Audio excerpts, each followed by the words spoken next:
Après plusieurs semaines à laisser planer le doute, Emmanuel Macron a enfin choisi quelqu'un pour succéder à Jean Castex au poste de Premier ministre. Alors que de nombreux noms ont circulé dans les médias ces derniers jours, s'y est finalement Elisabeth Borne qui a été nommée à Matignon par le président de la République, fraîchement réélu pour un second mandat de 5 ans à la tête du pays.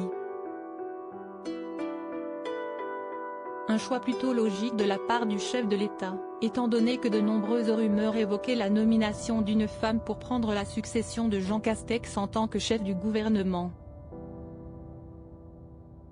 Elisabeth Borne est ainsi devenue la deuxième femme à être nommée Première ministre après Édith Cresson sous la présidence de François Mitterrand.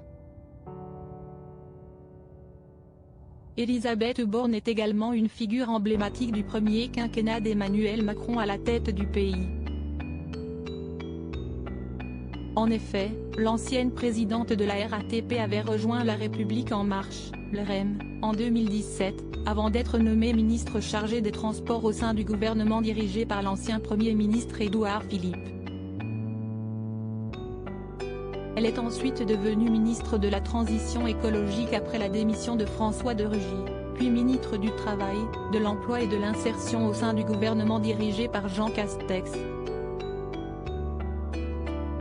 Comme tous les autres ministres nommés au gouvernement, Elisabeth Borne a dû déclarer le montant de sa fortune auprès de la Haute Autorité pour la Transparence de la Vie Publique, HATVP. Si elle n'était pas la riche de tous les ministres, la nouvelle chef du gouvernement n'est pas pour autant la plus à plaindre. Patrimoine d'Elisabeth Borne, 2 appartements, une voiture, ainsi que plusieurs plans d'épargne. En effet, le patrimoine d'Elisabeth Borne est estimé à 1,034 millions d'euros, d'après ses déclarations de 2020. Dans le détail, la nouvelle première ministre possède 986 000 euros de patrimoine immobilier. Ce dernier se divise en 2 appartements. Le premier se situant à Paris et le second dans les Hauts-de-Seine. De plus, Elisabeth Borne avait également déclaré être en possession d'une voiture dont la valeur vénale était de 10 780 euros en 2020.